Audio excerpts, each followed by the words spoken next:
안녕하세요. 사랑하는 성도 여러분, 우리 주님의 은혜와 평강이 오늘 하루도 여러분의 삶 가운데 충만하게 경험되어지시길 간절히 소원합니다.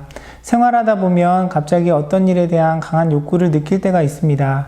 어떤 음식이 먹고 싶어진다거나, 좋아하는 장소에 가고 싶어진다거나, 혹은 누군가를 만나고 싶어진다거나, 이런 일들이 갑자기 하고 싶어질 때가 있어요.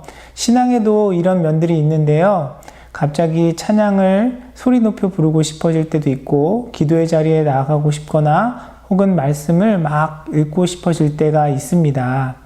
오늘 본문에도 갑자기 하나님의 말씀 듣기를 원하는 한 사람이 등장하는데요. 본문을 통해서 그 내용을 함께 살펴보도록 하겠습니다. 함께 나눌 하나님의 말씀은 예레미야 38장 14절에서 28절까지 말씀입니다. 시드기야 왕은 사람을 보내어서 예언자 예레미야를 주님의 성전 셋째 문 어귀로 데려왔다. 그리고 왕은 예레미야에게 말하였다. 내가 그대에게 한 가지를 묻겠으니 아무것도 나에게 숨기지 마시오. 그러자 예레미야가 시드기야에게 대답하였다. 제가 만일 숨김없이 말씀을 드린다면 임금님께서는 저를 죽이실 것입니다. 또 제가 임금님께 말씀을 드려도 임금님께서는 저의 말을 들어주시지 않을 것입니다. 시드기야 왕은 예레미야에게 이렇게 은밀히 맹세하였다. 우리에게 목숨을 주신 주님의 살아계심을 두고 맹세하오. 나는 그대를 죽이지도 않고 그대의 목숨을 노리는 저 사람들의 손에 넘겨주지도 않겠소. 그러자 예레미야가 시드기야에게 말하였다. 주 만군의 하나님, 이스라엘의 하나님께서 임금님에게 이렇게 말씀하십니다. 너는 바빌로니아 왕의 고관들에게 항복하여야 한다. 그러면 너는 너의 목숨을 구하고 이 도성은 불에 타지 않을 것이다. 그리고 너와 너의 집안이 모두 살아남게 될 것이다. 그러나 내가 바벨로니아 왕의 고관들에게 항복하지 않으면 이 도성이 바벨로니아 군대의 소나기에 들어가고 그들은 이 도성에 불을 지를 것이고 너는 그들의 손에서 벗어날 수가 없을 것이다. 그런데도 시드기야 왕은 예레미야에게 이렇게 대답하였다. 나는 바벨로니아 군대에게 투항한 유다 사람들이 두렵소. 바벨로니아 군대가 나를 그들의 손에 넘겨주면 그들이 나를 학대할지도 모르지 않소. 예레미야가 말하였다. 그들의 손에 넘어가지 않을 것입니다. 부디 제가 임금님께 전하여 드린 주님의 말씀에 순종하십시오. 그래야 임금님께서 형통하시고 임금님의 목숨도 구하실 것입니다. 그러나 임금님께서 항복하기를 거부하시면 주님께서 저에게 보여주신 일들이 그대로 일어날 것입니다. 보십시오. 유다의 왕궁에 남아있는 여인들이 모두 바빌로니아 왕의 고관들에게로 끌려가면서 이렇게 탄식할 것입니다. 믿던 도끼에 발 찍혔다. 친구들이 너를 속이고 멋대로 하다가 내가 진창에 빠지니 너를 버리고 떠났다. 임금님의 모든 아내와 자녀들도 바빌로니아 군대에 끌려갈 것이고 임금님께서도 그들의 손에서 벗어나지 못하고 바빌로니아 왕의 손에 붙잡히실 것입니다. 그리고 이 도성도 불에 타버릴 것입니다. 그런데도 시드기야는 예레미야에게 이렇게 말하는 것이었다. 이런 이야기를 아무에게도 발설하지 마시오. 그렇지 않으면 그대는 목숨을 부지하지 못할 것이오. 나하고 이야기했다는 것을 고관들이 알면 그들이 그대에게 와서 나하고 무슨 말을 하였으며 또 내가 무슨 말을 하였는지 자기들에게 사실대로 말하라고 할 것이오. 그들이 그대를 죽이지 않겠다고 하면서 아무것도 숨기지 말고 말하라고 할 것이오. 그러면 그대는 그대가 요나단의 집으로 돌아가면 죽게 될 터이니 그곳으로 돌려보내지 말아달라고 임금님에게 간청하였다고만 대답하십시오. 과연 고관들이 모두 예레미야에게 와서 물어보았다. 그때 예레미야는 왕이 자기에게 명령한 그 말대로만 그들에게 대답하였다. 그 이야기의 내용은 전혀 탄로나지 않았고 대신 들은 예레미야에게 더 이상 할 말이 없었다.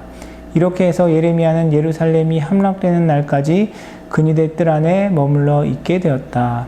오늘 본문 말씀을 보면 예레미야를 통해 하나님의 뜻을 간절히 알기 원하는 한 사람이 등장합니다. 바로 남유다의 마지막 왕인 시드기야 왕인데요. 시드기야 왕은 예레미야 선지자를 통해서 유다의 앞날과 자신의 앞으로의 처지에 대해 듣기를 원했습니다. 예레미야를 못마땅하게 생각하는 고관들의 눈치를 보면서도 그는 예레미야를 통해 전하는 하나님의 뜻을 알기 위해 사람을 보내어 긴밀하게 예레미야를 불러냅니다.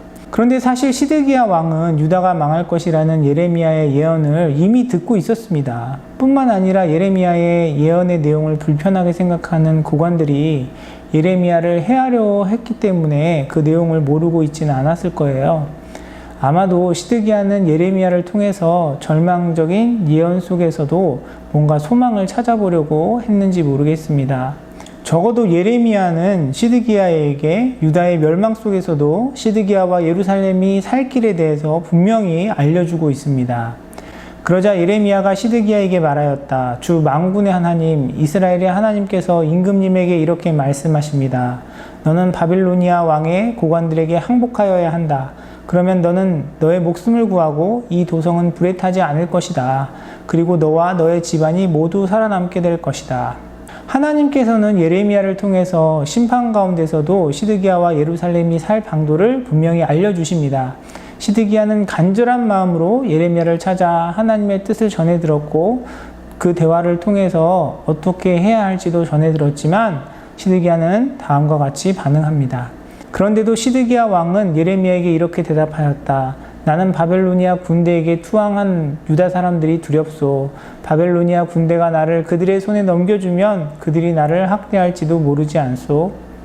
시드기야 왕은 바빌로니아에 먼저 투항했던 유다 동족들의 손에 의해 학대를 당할 것이 두렵다고 이야기합니다. 바벨로니아의 군대를 두려워하고 또 먼저 바빌로니아에 투항한 동족들을 두려워했지만 정작 하나님을 경외하는 마음은 없었던 것 같습니다. 하나님께서 그가 해야 할 일이 무엇이고 어떻게 하면 살아남을 수 있을지 밝히 알려주셨지만 그는 두려움으로 인해 순종하지 못했습니다. 어떤 면에서 보면 시드기야는 믿음이 있는 사람처럼 보입니다. 37장에 보면 선지자들에게 자기를 위해 기도해 줄 것을 요청하기도 하고요.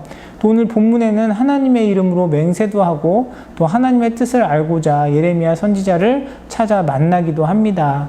그러나 그는 하나님의 뜻을 듣고도 정작 중요한 것을 놓치고 있었습니다. 바로 순종하는 것을 잊고 있었던 거죠. 우리의 삶도 마찬가지입니다. 말씀을 듣는 건 너무너무 중요합니다. 그러나 듣는 것으로만 그치면 그것은 아무 소용이 없습니다. 우리는 하나님의 말씀을 들을 때에 정말 그것이 나를 향한 하나님의 음성으로 듣고 그 말씀 가운데 철저히 순종해야 합니다. 듣는 것에서만 그치어서는 절대 안 됩니다. 그 말씀이 우리 안에 받아들여지고 우리의 생각과 마음과 행동과 우리의 삶의 태도를 지배하고 변화시키도록 우리가 주님 앞에 순종함으로 나아가야 할 것입니다. 요즘은 말씀을 접하기에 참 좋은 시대를 살아가고 있습니다. 마음만 먹으면 얼마든지 원하는 주제의 설교를 들을 수 있습니다. 내 삶에 부딪히고 고민하는 문제에 따라서 그것이 경제적인 면이 되었던 자녀 교육에 관한 문제가 되었던 어떤 관계에 대한 문제가 되었던 우리의 내면적인 갈등과 고민에 대한 문제가 되었던 검색하면 다 나옵니다. 꼭 그렇게 찾아듣지 않더라도 소위 나하고 잘 맞는 내가 좋아하는 설교자나 또한 편집자의 말씀을 입맛에 따라 마치 뷔페 식당에서 음식을 골라 먹는 것처럼 말씀도 그렇게 들을 수 있습니다. 때로는 그렇게 듣는 말씀들이 우리에게 어떤 위로도 주고 또 새로운 힘이나 격려가 되기도 합니다. 그러나 거기에 멈춰서서는 안 됩니다. 하나님께서는 우리에게 단순히 우리의 불안한 마음을 달래기 위해서 말씀을 주신 것이 아닙니다. 하나님의 말씀이 우리를 위로하시기는 하시지만 위로 자체가 목적은 아닌 것입니다. 우리는 그 말씀 가운데 우리에게 주어진 그 말씀을 통해서 믿음으로 주님께 반응하며 순종하는 자리에까지 나아가야 하는 것입니다. 여러분은 정말 진정으로 예수 그리스도가 하나님의 아들임을 믿으십니까? 하나님의 아들이신 예수 그리스도가 십자가의 보혈로 여러분을 구원하셨음을 믿으십니까? 하나님께서 우리를 위해 예비하신 천국을 바라보고 계십니까? 우리가 듣고 읽고 묵상하는 이 하나님의 말씀이 진정 하나님의 말씀임을 믿음으로 고백하고 계십니까? 우리가 이렇게 하나님을 믿는다고 고백을 하고 예수 그리스도를 우리의 구주로 고백하고 우리에게 주시는 그 말씀을 하나님의 말씀으로 고백하지만 왜 우리는 여전히 불안한 삶을 살아갈까요? 왜 우리의 삶에는 여전히 불만 불평이 가득할까요? 왜 우리는 순종의 자리에까지 나아가지 못할까요? 늘 말씀을 듣고 또 말씀 가운데 은혜를 받는다고 이야기하지만 그 말씀이 우리에게 능력으로 경험되지 못하는 이유가 무엇일까요? 히브리서 4장 2절은 이렇게 기록합니다. 그들이나 우리나 기쁜 소식을 들은 것은 마찬가지입니다. 그런데 들은 그 말씀이 그들에게는 아무런 유익이 되지 못하였습니다. 그들은 그 말씀을 듣고서도 그것을 믿음과 결합시키지 않았기 때문입니다. 듣는 것으로 충분하지 않습니다. 우리에게 들려진 말씀에 믿음으로 반응해야 합니다. 그리고 참된 믿음은, 진실된 믿음은 우리에게 선포된 그 말씀이 우리의 마음과 생각과 태도와 행동을 변화시키고 하나님의 그 말씀 가운데 순종의 자리에까지 나아가게 합니다. 하나님께서는 그냥 잘 듣고 기억하라고 우리에게 말씀을 주신 것이 아닙니다. 들은 말씀을 가지고 다른 사람을 판단하고 정죄하라고 우리에게 말씀을 주시지 않으셨습니다. 말씀을 주신 이유는 말씀을 통해 믿음을 얻게 하시고 그 믿음을 통하여 순종하는 삶을 이루도록 하시려는 것이 하나님의 뜻임을 우리는 기억해야 합니다. 우리가 힘들고 어려울 때 하나님께 기도하는 것, 하나님의 말씀을 통해 위로를 얻는 것 너무나 당연한 일입니다. 그러나 힘들고 아쉬울 때 내가 부르짖는 것이 부처나 알라가 아니라 하나님이라고 해서 그것으로 내가 믿음이 있다고 이야기할 수 없습니다.